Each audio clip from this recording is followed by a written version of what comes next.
Hello students, कैसे हैं सभी। आई होप सभी ठीक होंगे। देखिए, जो हमारा लेक्चर नंबर कौन सा है, 26 लेक्चर नंबर है। तो इसके अंदर हमारा पास एक टॉपिक रहता है जो कि जिसका नाम है energy stored in electric capacitor. क्या है? Energy stored in electric capacitor. Fine. देखिए, ओके, पार्ट नंबर कौन सा हमारा 26। सबसे पहले वेलकम है आपका चैनल पे, टेक्निकल मंडोत्रा जी। कौन सा चैनल है आपका? टेक्निकल मंडोत्रा जी चैनल पे आपका स्वागत है। आपको क्या करना है, चैनल को सब्सक्राइब करना है और बेल आइकन को प्रेस करना है। मैं बार बार ये रिपीट करता हूँ, you have to press bell icon. एक तो चैनल को, टेक्निकल मंडोत्रा जी चैनल को सब्सक्राइब करना है, दूसरा you have to press bell icon. Bell icon क्यों प्रेस करना है? ताकि आपको क्या हो जाए, जब भी मैं वीडियो पोस्ट करूं, जहाँ जब भी मैं लाइव आऊं, तो आपको अपडेट मिल जाए, आपको नोटिफिकेशन आ जाएगी और आपको पता चल जाएगा। और वीडियो को आपको क्या करना है, लाइक करना है ज़्यादा से ज़्यादा और शेयर करना है ज़्यादा से ज़्यादा अपने फ्रेंड्स के साथ। तो चलिए, ज़्यादा टाइम ना वेस्ट करते हुए वीडियो को शुरू करते हैं, हम लेक्चर को शुरू करते हैं। तो देखिए, लेक्चर जैसे कि मैंने आपको बता दिया, क्या लेक्चर है हमारा? Energy stored in electric capacitor. आपके इलेक्ट्रिक कैपेसिटर के ऊपर कितनी एनर्जी स्टोर होती है, कितनी नहीं होती है, वो आज हम डिस्कस करेंगे। काफ़ी सारे हमारे लेक्चर्स हो चुके हैं, तो आज के लेक्चर में हम देखते हैं क्या पढ़ना है। तो वो है energy stored in electric capacitor. तो चलिए शुरू करते हैं। देखिए, देखिए, देखो, मैंने आपको बताया हुआ है, लाइक ये आपके कैपेसिटर है। कैसा? ये एक प्लेट है और ये दूसरी प्लेट है। फाइन। और इन दोनों प्लेट्स के बीच में आपका डिस्टेंस कितना लेते हैं हम? डी लेते हैं। फिलहाल यहाँ पे हमें इस डिस्टेंस की ज़रूरत नहीं है, पर दो प्लेट्स को हमने क्या किया होता है, सेपरेट किया होता है। और इस प्लेट के ऊपर देखो, मैं यहाँ पे जो थ्योरी बता रहा हूँ ये आप लिख भी सकते हो। क्या बोला मैंने? देखो, जब ये प्लेट है, ये मान लो प्लेट आपकी ए है और ये प्लेट आपकी बी है। फाइन। इस प्लेट के आप ऊपर आप चार्ज देते हो, फॉर एग्जाम्पल कितना? Minus Q. कितना चार्ज देते हो? Minus Q. जैसे हम इसके ऊपर माइनस क्यू चार्ज देते हैं, और धीरे धीरे है ना, थोड़ा थोड़ा करके हम इसके ऊपर माइनस क्यू चार्ज देंगे, और ये माइनस क्यू चार्ज इसके ऊपर आने की वजह से इस प्लेट के ऊपर कैसा चार्ज आ जाएगा? पॉजिटिव चार्ज आ जाएगा। कैसा चार्ज आ जाएगा? पॉजिटिव चार्ज आ जाएगा। अब हमें फाइंड क्या करनी है? Energy stored. क्या करनी है? एनर्जी। और ये देखो, ये माइनस क्यू चार्ज दे रही है ना, जी किसकी वजह से दे रही है? हम बैटरी की वजह से दे रहे होंगे। एक सेल होगा हमारे पास, जहाँ कोई बैटरी होगी, उसकी वजह से हम ये चार्ज उसको सप्लाई कर रहे होंगे। किसको? प्लेट बी को। Due to induction, A plate के ऊपर क्या आ रहा होगा? आपका पॉजिटिव चार्ज आ रहा होगा। बात समझ गए होगे? फाइन। ओके। देखो, ऐसा होने के कारण, और ये आपको ये चीज पता है, इसके अंदर कैसा मीडियम होता है? डाइलेक्ट्रिक होता है ना। इसके बीच में कैसा मीडियम होता है? डाइलेक्ट्रिक होता है। ठीक। ओके। अब ये जो चार्ज दे रहे थे ना, मान लो जी हम थोड़ा थोड़ा करके चार्ज दे रहे थे, है ना, स्मॉल अमाउंट ऑफ चार्ज करके, है ना। पहले हमने डी क्यू चार्ज दिया, फिर से इसको डी क्यू चार्ज दिया, फिर से इसको डी क्यू। तो ऐसा नहीं एकदम से पूरा का पूरा क्यू चार्ज सप्लाई कर दिया, ऐसा नहीं। थोड़ा थोड़ा करके चार्ज दिया जाएगा ना, थोड़ा थोड़ा। इस जो आपका कंडक्टर बी है, इसके ऊपर जो चार्ज जाएगा, पहले थोड़ा सा जाएगा, फिर से थोड़ा और जाएगा, थोड़ा और थोड़ा थोड़ा करके जो चार्ज सप्लाई होता है। और यहाँ पे हमें फाइंड क्या करनी है? एनर्जी फाइंड करनी है। और याद रखना हमेशा, और ये मैं हमेशा बताता भी हूँ, जब भी हमें एनर्जी फाइंड करनी होती है, what we will do, we have to just find work. हम क्या फाइंड करेंगे? वर्क फाइंड करेंगे। और यहाँ पे हम वर्क कौन सा फाइंड करेंगे? हम वर्क फाइंड करेंगे कि जो प्लेट बी को चार्ज सप्लाई करने के लिए, जो प्लेट आपकी कौन सी है? बी है, इसको चार्ज सप्लाई करने के लिए कितना चार्ज? क्यू चार्ज सप्लाई करने के लिए हमें कितना काम करना पड़ा, वो सारा का सारा काम क्या हो जाता है? स्टोर हो जाता है। किसके अंदर? इस कैपेसिटर के अंदर। तो बेसिकली अगर मुझे ये वर्क मिल जाएगी, तो मुझे क्या मिल जाएगी? एनर्जी मिल जाएगी। बात समझ आ गई होगी। देखिए, क्या करते हैं, मान लो जी आपके जो कैपेसिटर है, इसकी जो कैपेसिटेंस है वो कितनी है? सी है। इस कैपेसिटर की जो कैपेसिटेंस है वो कितनी है? सी है। और इसको स्मॉल अमाउंट ऑफ हम क्या करते हैं? चार्ज सप्लाई करते हैं। कितना स्मॉल अमाउंट? और ये मैंने एक और चीज हमेशा बताता हूँ, जब भी आपको वर्क फाइंड करना है, सबसे पहले आप क्या करो? Small amount of work find करो। स्मॉल अमाउंट ऑफ जैसे वर्क मिल जाएगा, उसको इंटीग्रेट कर दो, तो आपको क्या मिल जाएगा? टोटल वर्क मिल जाएगा। ये बात हमेशा बताता हूँ ना मैं। फाइन। अब स्मॉल अमाउंट ऑफ वर्क की बात कर रहे हैं, तो वर्क इस केस में कैसे पता चलेगा? You know, electric potential equals to work upon charge. यही होता है ना। इलेक्ट्रिक पोटेंशियल किसके बराबर होता है? वर्क अपॉन चार्ज होता है। तो अगर मुझे वर्क चाहिए, तो मीन्स पोटेंशियल इंटू चार्ज करना होगा। क्या करना होगा, पोटेंशियल इंटू चार्ज। और यहाँ पे देखो वर्क जो है हमारे पास, हम डी डब्ल्यू फाइंड कर रहे हैं, तो भाई जो यहाँ पे हम जो पोटेंशियल सप्लाई कर रहे होंगे, जो प्लेट बी है इसको जो पोटेंशियल सप्लाई कर रहे होंगे, पोटेंशियल जो यूज करेंगे वो तो बी कांस्टेंट ही रहेगा, तो ये यहाँ क्या आ जाएगा वी। लेकिन जो चार्ज सप्लाई कर रहे हैं वो थोड़ा सा कर रहे हैं, कितना कर रहे हैं, डी क्यू। तो स्मॉल अमाउंट ऑफ वर्क किसके कारण होगा, ये डी क्यू चार्ज के कारण होगा। तो क्या हो जाएगा, V equals D W equals to V D Q. ये सारा जितनी चीज़ें मैंने यूज़ करनी थी सारी अभी मैंने आपको बता दी हैं। अब करते हैं हम अपनी डेरिवेशन शुरू। क्या, कौन सी, energy stored in electric capacitor. जो आपका इलेक्ट्रिक कैपेसिटर इसके अंदर कितनी एनर्जी स्टोर होगी वो हम अभी क्या करेंगे, ड्राइव करेंगे। फाइन, ओके, देखते हैं। देखो देखिए, मैं आपके लिए वाइट पेन ले लेता हूँ ताकि आपको अच्छे से दिखे।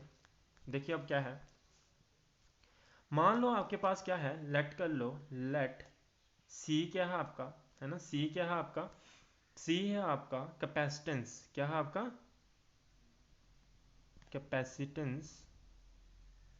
कौन सा capacitance, capacitance of capacitor.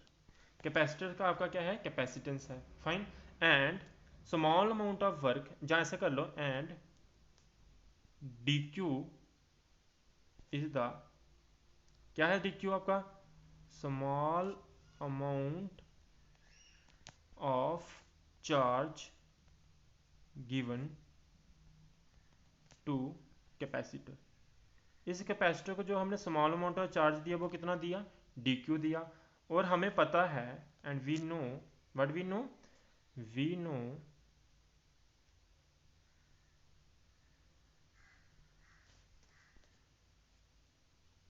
We know हमें क्या पता है, डी क्यू है ना, जो स्मॉल अमाउंट ऑफ वर्क है, डी डब्ल्यू इक्वल्स टू किसके बराबर होता है बताओ मुझे, वी डी क्यू। रीजन क्या है, क्योंकि आपको पता है what is potential, potential is work upon charge, और यहीं से हमारा ये फार्मूला बना है। फाइन, और ये पोटेंशियल जो है, अब हम कैपेसिटर की बात कर रहे हैं ना, तो कैपेसिटर की बात कर रहे हैं तो मैं इसको ऐसा लिख सकता हूँ, डी डब्ल्यू इक्वल्स टू, हमें पता है क्यू इक्वल्स टू किसके बराबर होता है, सी बी के बराबर, charge equals to capacitance into voltage, पढ़ाया हुआ है मैंने, बताया हुआ है। तो देखो यहाँ से मैं वी की वैल्यू क्या लिख सकता हूँ, क्यू अपन सी लिख सकता हूँ, सही है ना, D D W equals to क्या हो जाएगा, क्यू अपन सी डी क्यू हो जाएगा। फाइन, ये इक्वेशन नंबर हमारी क्या होगी, फर्स्ट होगी, जहाँ ये क्या होगी हमारी इक्वेशन फर्स्ट होगी, तो इसको मैंने हाईलाइट कर दिया। फाइन, अब आपको टोटल, जी आपको डी डब्ल्यू नहीं फाइंड करना, आपको क्या करना है, टोटल वर्क फाइंड करना है। तो टोटल वर्क फाइंड करने के लिए आपको क्या करना पड़ेगा, इंटीग्रेट करना होगा। तो टोटल वर्क क्या है, फोर, टोटल वर्क इंटीग्रेट कर दो, integrate both side with in limit, with in limit क्या कर दो, इसको इंटीग्रेट कर दो। और जो कैपेसिटर था ना, जो स्टार्टिंग में जब कैपेसिटर होगा उसके ऊपर मान लो आपका चार्ज कितना था, जीरो था। जब उसको चार्ज करना शुरू किया तो आपको एंड तक उसके पास चार्ज कितना आ गया, उसके पास चार्ज आपका कितना चार्ज आ गया, क्यू। कितना चार्ज आपका आ गया, आपका क्यू। और ये क्यू कौन सा ले लो, कैपिटल, ठीक है।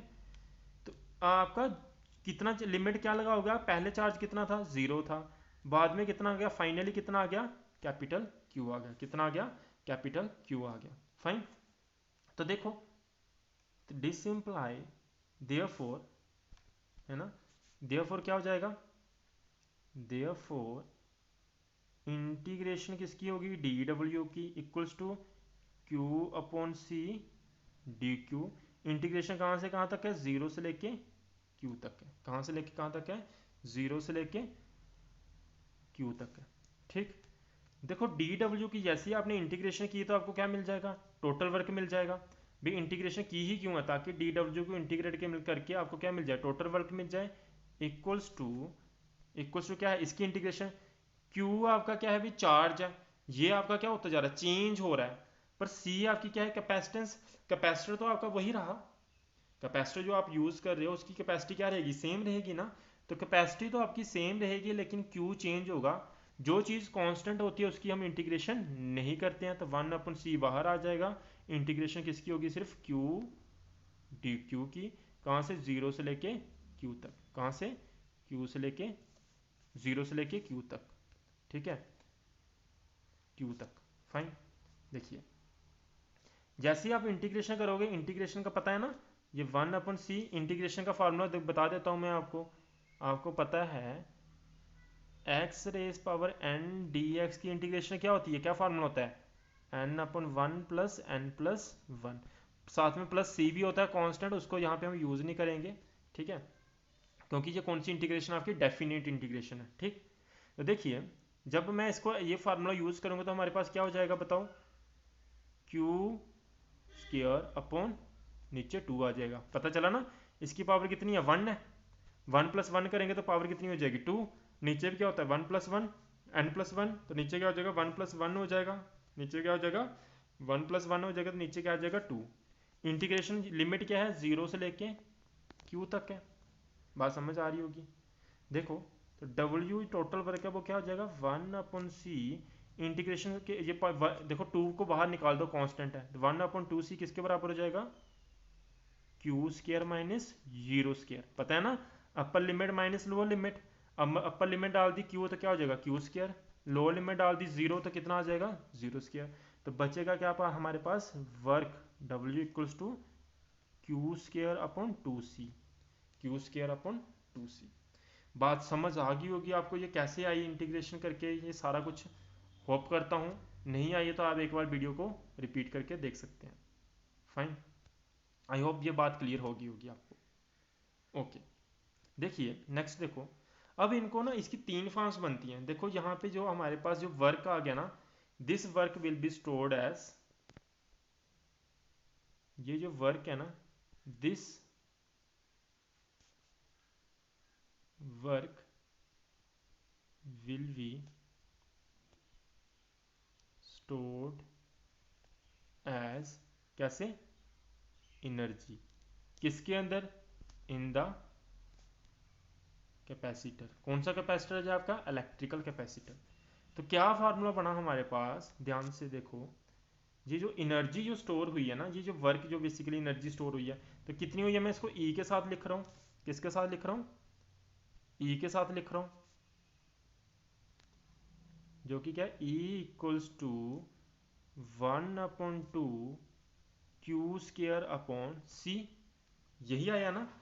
एक तो ये फॉर्म होगी इसकी। देखो अब इसकी अलग अलग फॉर्म्स देखेंगे हम। एक ये फॉर्म होती है, इंपॉर्टेंट है, ठीक है, ये इसके ऊपर न्यूमेरिकल्स बनते हैं आपके। दूसरा केस क्या है? ये तो फर्स्ट फॉर्म होगी जो हमने ड्राइव की। सेकंड फॉर्म देखो, अब अगर आपका चार्ज जो है, आपको पता है एक और चीज देखो, वी नो हमें क्या पता है? अभी Q = CV होता है। Q किसके बराबर होता है? CV के बराबर। अब ये जो फार्मूला दिख रहा है ना, इसके अंदर मैं Q की जगह क्या लिख दूंगा? CV। तो E किसके बराबर हो जाएगा? देयरफॉर E = 1/2, Q की जगह क्या लिख रहा हूँ? ध्यान से देखो, देखो मैं फिर से लिख रहा हूँ आपके लिए।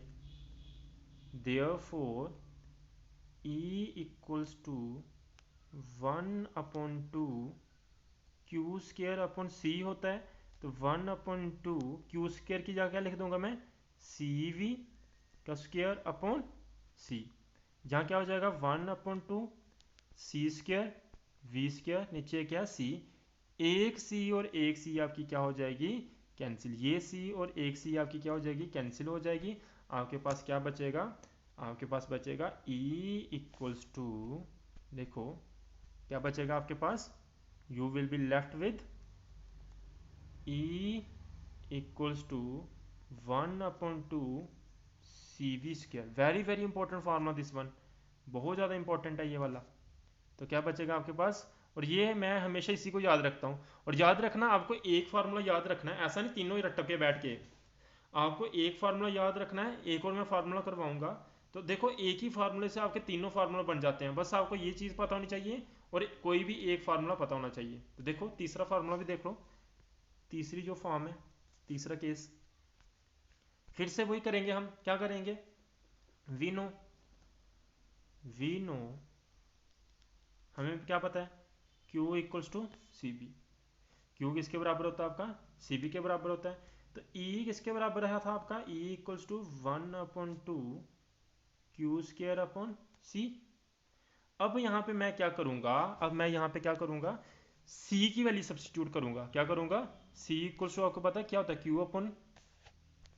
क्यू अपन बी होता है ना। तो C की जगह मैं क्या लिख दूंगा इस बार, Q अपन बी। देखो क्या, 1/2 क्यू स्क्र अपॉन, यहाँ क्या लिख दूंगा C की जगह Q अपन बी। तो क्या हो जाएगा 1/2 Q square into B upon Q हो जाएगा, है ना। ये आपका क्या हो जाता है, रेसिप्रोकल हो जाता है इसका। एक क्यू और एक क्यू आपका क्या हो जाना है, कैंसिल आउट हो जाना है। एक क्यू और एक क्यू आपका क्या हो जाएगा, कैंसिल हो जाएगा। बचेगा क्या हमारे पास, वो देखो, और यही हमारा नेक्स्ट फार्मूला हो जाता है। क्या हो जाएगा, E equals to 1/2 Q V. क्या बचेगा, E equals to 1/2 Q V. ये हमारे पास थर्ड फॉर्म होगी एनर्जी स्टोर्ड इन कैपेसिटर। और जिस तीनों के तीनों आपके वेरी वेरी इंपॉर्टेंट है, तीनों के तीनों आपके वेरी वेरी इंपॉर्टेंट है। ये भी इंपॉर्टेंट, ये भी important, and this one also important. आपको कोई एक याद रखना है तीनों फार्मूले से, और तीनों फार्मूले से एक याद रखने के साथ साथ आपको ये फार्मूला पता होना चाहिए, Q equals to C P. बस आपके ऑटोमेटिकली जिस जहाँ पे आपको ज़रूरत होगी जिस फार्मूले की, आप उसको लिख लोगे। न्यूमेरिकल में इनको यूज़ किया जाता है। फाइन, इतनी सी बात समझ आ गई। देखो यहाँ पे ना एक और चीज़ सीखने वाली है। वो क्या बात सीखने वाली है, देखो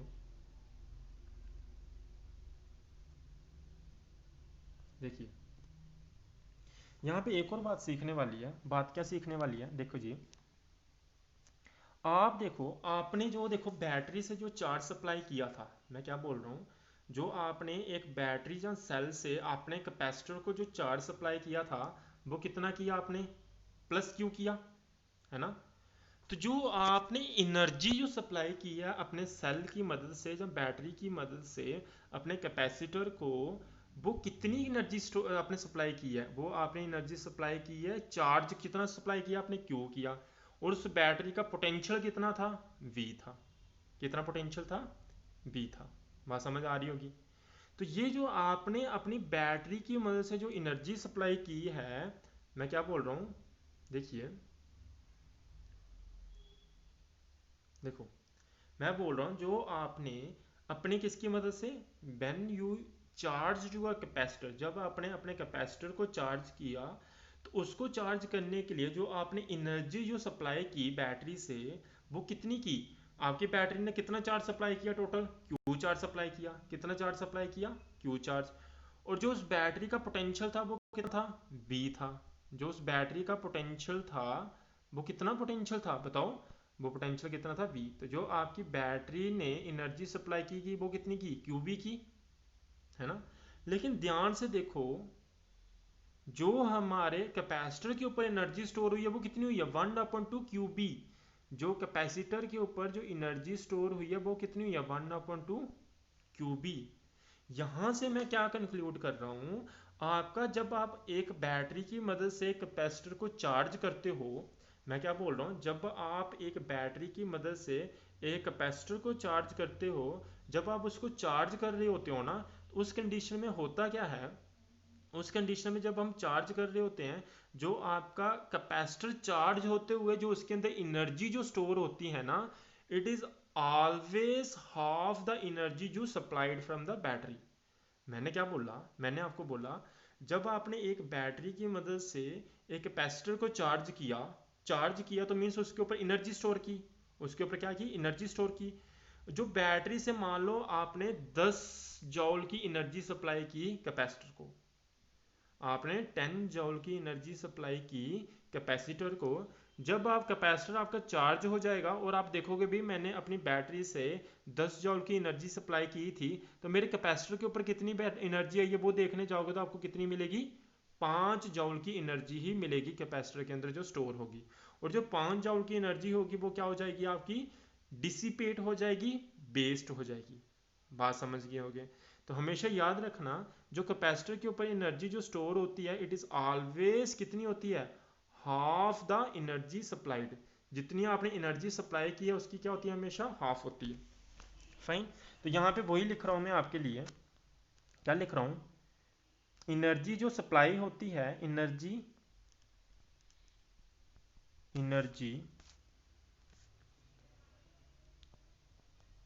stored on capacitor is always half of the energy supplied by battery या सेल। यानी कि यहाँ पे मैं लिख भी देता हूँ, देखो जो आपकी कैपेसिटर के ऊपर कितनी एनर्जी आई थी, कैपेसिटर के ऊपर एनर्जी आई थी कितनी, 1/2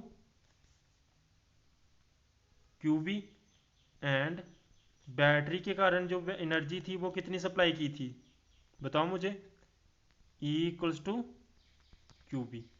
देखो मैंने इसको ऐसे करके भी लिख दिया आपके लिए, समझ गए हो क्या बात, आप क्लियर हो गई होगी बात, ठीक है। देखिए आज के लिए हम इस लेक्चर को इतना ही रखते हैं। अब आपके न्यूमेरिकल्स रहते हैं ना, जो बहुत सारे टॉपिक से न्यूमेरिकल्स बनते हैं, उन न्यूमेरिकल्स के लिए मैं अलग से वीडियोस एक सीरीज चलाऊंगा जिसके अंदर मैं आपको सिखाऊंगा कि कैसे कैसे न्यूमेरिकल सॉल्व होते हैं। इस टॉपिक से रिलेटेड भी आपके न्यूमेरिकल्स सॉल्व करवाए जाएंगे। इसके साथ मैं एक और चीज़ बता दूं, जो ये आपके कैपेसिटर के अंदर जो एनर्जी स्टोर्ड होती है ना, जो हमेशा किस फॉर्म में होती है, याद रखना, it is always stored in the form of electric form, है ना, इलेक्ट्रिक की फॉर्म में होती है। इलेक्ट्रिक फॉर्म का मीन्स कैसे, इलेक्ट्रिक फील्ड, है ना, हमने पढ़ा हुआ है ना, इलेक्ट्रोस्टैटिक के अंदर क्या पढ़ा हमने, इलेक्ट्रिक फील्ड के बारे में पढ़ा। तो एनर्जी जो स्टोर होती है इसके अंदर वो कैसी होती है, इलेक्ट्रिक फील्ड की फॉर्म में होती है, पहली बात। और किस में एनर्जी स्टोर होती है, it is stored in dielectric. Energy किस में स्टोर होती है आपकी, पहली बात, एनर्जी स्टोर्ड इन डाइलेक्ट्रिक, डाइलेक्ट्रिक जो मीडियम होता है ना उसके अंदर। दूसरी किस फॉर्म में होती है, in the form of electric field. Electric field का मतलब समझ रहे हो ना, बीच में देखो जो ऐसे कैपेसिटर होता है, एक यहाँ पे पॉजिटिव होता है जहाँ नेगेटिव होता है, तो पॉजिटिव और नेगेटिव इलेक्ट्रिक फील्ड लाइंस बनती थी। तो बेसिकली ऐसे करके समझ सकते हो जो इसके अंदर एनर्जी स्टोर होती है वो किस फॉर्म में होती है, इलेक्ट्रिक फील्ड की फॉर्म में होती है। बात समझ गए होगे। तीसरी बात हमेशा याद रखना, तीसरी बात हमेशा याद रखना, आप चाहे बैटरी का टर्मिनल इसके साथ पॉजिटिव जोड़ दो या इसके साथ पॉजिटिव जोड़ दो, इससे कोई मतलब नहीं है कि आप कौन से टर्मिनल को चार्ज कर रहे हो। हमेशा इसके ऊपर जो एनर्जी स्टोर होगी वो कितनी होगी, half the energy supplied by the battery. तो ये किसी इसके ऊपर डिपेंड नहीं करता कि आप कौन सी प्लेट को चार्ज कर रहे हो। It does not depend upon the condition that on which plate you are supplying charge. कौन सी प्लेट के ऊपर आप चार्ज को सप्लाई कर रहे हो उसके ऊपर ये कंडीशन डिपेंड नहीं करती एनर्जी स्टोर होने वाली। तो ये आप याद रखना बात ऐसे ही, ठीक है। ये सारी बातें थी जो मैंने आपको सिखानी थी और मैंने आपको बता दी, ठीक है। कुछ भी डाउट होगी तो कमेंट सेक्शन में बता देना मुझे, मैं आपको इसलिए फिर से वीडियो, अगर पॉसिबल होगा, जेन्यू आपका डाउट होगा तो मैं उसके लिए फिर से वीडियो बना दूंगा आपके लिए। फाइन। तो आज के लिए लेक्चर इतना ही रखते हैं। Bye bye, have a nice day.